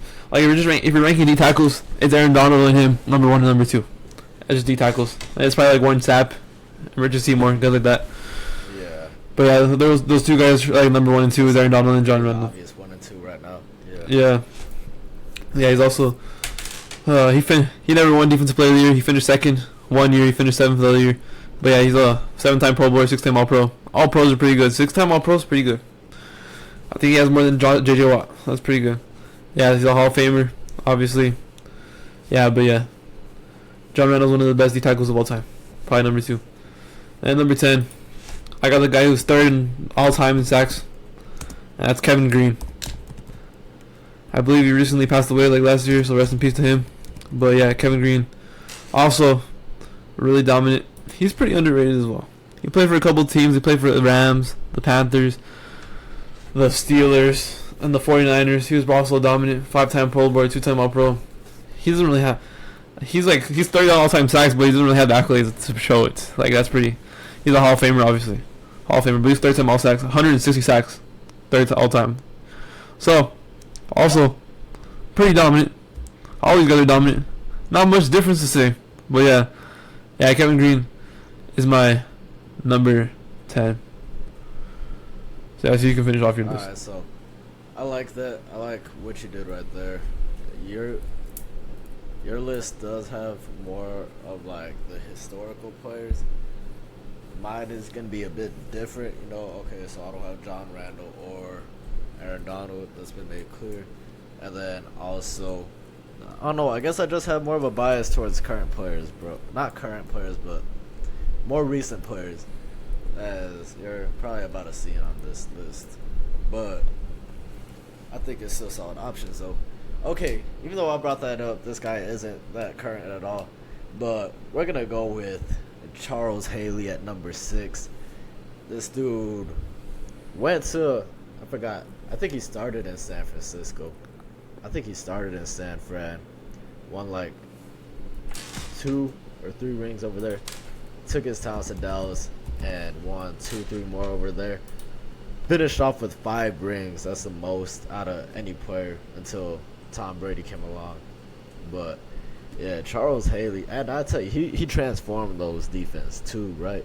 It's like he just came in and like just rode 2 of the greatest teams. Like, nah, Dallas brought him in and he went in and changed that defense too. So he was a big reason why those Dallas teams and those San Francisco teams ended up making the runs that they did. 5-time Super Bowl champion, Charles Haley, at my number 6 spot. Number 7. Here's where it starts to get a bit more recent. This guy started off his career in Carolina, then went to Green Bay for a bit.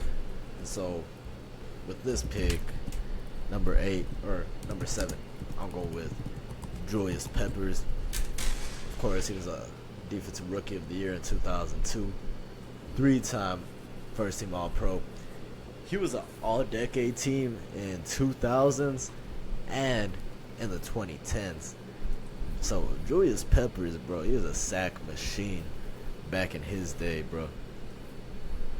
Easily, I feel like, deserves to be in the top 10. Even though you didn't have him. Sack machine right here, Julius Peppers. Next one is another 2000s player. I got a man out of the Miami Dolphins. It's actually Jason Taylor. So, all decades team in the 2000s. 3-time first team All-Pro in 2000, 2002, 2006. So, I tell you, he dominated pretty much the early part of the 2000s in Miami. Jason Taylor, number 8. Great edge rusher on the field. Number 9. Another more recent one. He ended off his career on a Super Bowl ring alongside Peyton Manning in Denver. One of the top Cowboys edge rushers of all time, DeMarcus Ware. I got DeMarcus Ware in at 9. I might just be showing a bit of bias towards more recent guys, but I know this dude had crazy pass rush moves. Another sack machine. Bro was one of the best pass rushers in Dallas's history. So I'm throwing in DeMarcus Ware at 9. And number 10, I feel like these two could pretty much be interchangeable. They're both great edge rushers. Played pretty much in the same era, if I'm being honest. Maybe it's a bit of a bias, but I don't think so. If I was being biased, I probably would have put this guy higher, in my opinion. But we're going with the best edge rusher probably in Colts history. Robert Mathis was one of the leaders of the Peyton Manning era, led that defense. One of the big reasons why Peyton Manning, I tell you, people don't get, I mean, everybody likes to look at Peyton Manning and Andrew Luck during those years, especially Peyton Manning. But Mathis and Freeney were some of the biggest reasons why Indianapolis made like some of the runs that they did. Freeney and Mathis, I'd say they were dominant off the edge, and I don't really gotta explain it too much. Robert Mathis, career sack mastery, and just overall, probably, possibly best defensive player in Colts history. So that's my top 10 real quick. Probably a bit more. I'm gonna admit, I might be just a bit more biased towards a bit more recency bias. Yeah, the only ones that seem a little high to me is Mathis and Haley. Like I'm fine with Ware and Peppers. They're fine. Taylor too. I had him as my honorable mentions. I probably would have put them more. Maybe over Kevin Green. Yeah, probably over him. They probably would have been in my top 10 if I didn't have John Randall and Aaron Donald. They probably would have been in my top 10. The one I really think that's high is Charles Haley. That's the only one I think that's really high. 6 is a little high for me. That's the only one. Mathis, I can see Mathis. I just don't like Mathis is only because it's like he doesn't have the same accolades as the other guys do. But I can see Mathis. Yeah. Mathis had 100. He had 123 career sacks. He just didn't. He only had one All Pro. I mean, that's the only problem. That's why I didn't put him in mind, or I wouldn't think about putting him in mind. But yeah, Charles Haley's the only one where I was like, yeah, a little bit high for him, but he's still good. Cause I'll probably rank if I took Aaron Donald and Aaron Donald and what's his name, John Randall out, it would probably I would probably just move up everybody else, and I would probably Kevin Green. I was really struggling between him and Julius Peppers. I just wanted to give respect to Kevin Green, but yeah, I can change them. Julius Peppers. Yeah, you could put Julius Peppers ahead of Kevin Green, and you could put like Jason Taylor in front of Kevin Green. You can do that. They're really all on the same level. Only one I thought was a little high was Charles Haley the most. He's the only one. I think Derek Thomas is a little slept on too, because I thought Derek Thomas to me is like one of those guys. He's I like honestly forgot about Derek Thomas. Yeah. When I made it. Yeah. I'm not gonna lie, bro. I forgot about Derek Thomas. Yeah, that's the only one I was like, yeah, because Derek Thomas is like, to me, he's like one of those guys that I consider. Dead set on keeping Robert Mathis in my top 10. I was pretty set on that. Yeah, because Derek got his recognition. Yeah, that's good enough. Yeah, Charles Haley is the only one I have like a little too high for him. To me, I probably have Charles Haley like all time. I probably have him like 15 or 16. 15. Oh damn. Yeah, because I don't think you know this, but his name is Jack Youngblood. He's pretty old too. He has 150 career sacks, and he was the same age. This dude, I don't want to. He was also one of my honorable mentions. He was insane. A 5-time All Pro, 7-time Pro Bowl. He was insane. All 1970s team. Yeah. I mean, yeah, bro. But I tell you, bro. I mean, you could kind of see by my list, bro. I'm not. Oh yeah, no. I was just surprised. I was just surprised that you said Charles Haley. Out of all everybody, I thought you were gonna be like current players. So I was already expecting Ware, Julius Peppers, Taylor. Those guys like you could put argue for them. I just got cut off. Like Mathis, I'm not surprised either. But I was like super caught off guard by Charles Haley. I didn't think you would name him because he's pretty old too. Yeah, it was like that one caught me off guard. Yeah. He got the 5 rings though. He got the 5 rings. Yeah. Yeah, it's just that he doesn't have the same numbers as some of the other dudes. Like DeMarcus Ware to me. Individual numbers. Yeah, like Derek Thomas to me. Yeah, I'll put DeMarcus, Julius Peppers, like Derek Thomas as well. I think Derek Thomas, like, I don't want to be disrespectful to Charles Haley, but I think Derek Thomas like comfortably is better. There's some Derek Thomas people that say he's better than like freaking Aaron Donald and all them. But I don't think of all that. I know all that better. But to me, yeah, no, I might have to reconsider that part, bro. Cause I'm being completely honest, but I just forgot about Derek Thomas. Yeah, that's the only thing I had to say about it though. Yeah, Derek Thomas is probably the only one. Derek Thomas is the only guy you left off that I was like, yeah, he should have probably been on the list. Everybody else I'm fine with. Yeah, everything else I'm fine with. Yeah, I was like when you said Robert Mathis and there was Derek Thomas, I was like, damn. I was like, yeah. Yeah, no. Yeah. Not gonna lie, he's probably in there somewhere. Probably in there actually. Yeah. But Robert Mathis has to keep. I don't know. Yeah, I understand why you put Robert Mathis. Yeah, I was. Charles Haley was the only one I was just caught off guard by. I didn't even know. You were like, I didn't even think you would know who that is, to be honest. Cause like, yeah, I only know that dude mostly because of Madden. But I do know of him. I know about him because of Madden, essentially. Yeah. Damn. I knew about the Super Bowl. Most Super Bowls behind. Yeah, actually, I knew about him, but I knew about him by that. But it's like, yeah, it's just like yeah, the other players are more popular to me. Like Derek Thomas. That was probably more of a Super Bowl thing to me, to be honest. Yeah, Super Bowl. Yeah. And I'd say it's because it's not like he was like, who's that guy in the NBA who won 7 rings? Robert Horry. Robert Horry, yeah. He wasn't like just Robert Horry just bouncing around and getting lucky winning championships, all right? Like, yeah, he was I know. Contributing. He was like one of the reasons why San Francisco and Dallas were able to make the runs that they did. So that was more of like an impact thing more than like an individual like stat thing. But I can kind of see where you're coming from. But that was my reasoning behind that pretty much. Yeah. Yeah, I just kind of... Yeah, I know Charles Haley was good. Yeah, I know he wasn't just like a fucking role player and some interchangeable edge rusher. I know he wasn't that. I know he was good. Yeah.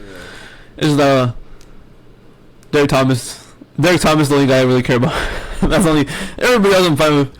But yeah, I would probably... No, I'm sorry. I'll be dead serious. He probably would be in this. He probably should be in this list. It didn't cross my mind to put Derek Thomas on here, to be honest. Yeah. At the time I was creating it didn't cross my mind. Yeah. You know, to be honest with you guys, I think like I would probably... Yeah, Charles Haley for me would be like number 16, number 15, around there. I just think other guys are better. Cause I would probably put like... Yeah, it would be like that. Because Jack Youngblood, I would probably take him over. I think Jack Youngblood is just fucking like underrated because I don't give a shit about him because he's so old. I don't know. Yeah, I don't know shit about him, to be honest. Yeah. Deacon Jones, I was considering Deacon Jones. I'd say I was just struggling with the position on him. Yeah.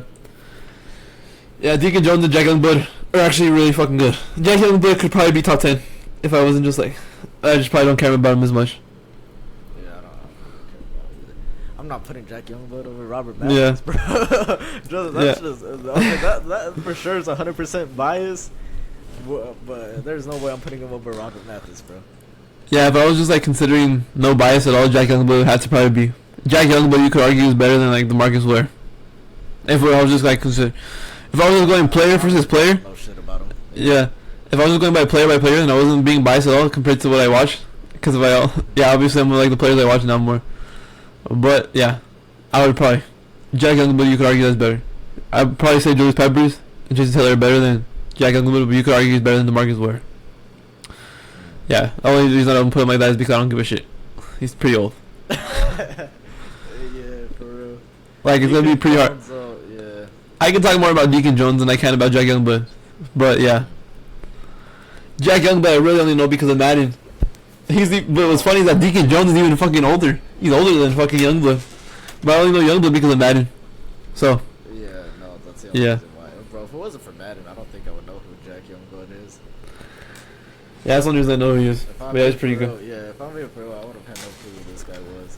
I know that dude as well. There's a guy from the Jets that used to have the record for the most sacks. I forgot his name though. His name was like Mark Gastano or some shit like that. He has... Oh, he had the record, but his numbers were really on crazy. He had 107.5 sacks total. But he had the record before Lawrence Taylor. I know that for sure. Not before Lawrence Taylor. Before Strahan did. He had the record. And Strahan broke it.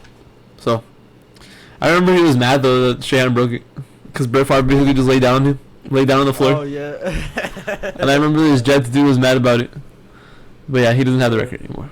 That's crazy. Yeah, I don't remember that guy either. Yeah, I just know him because he was mad that Strahan broke the record. I saw a video of him getting mad when he broke the record because Brett Favre just sat on the floor.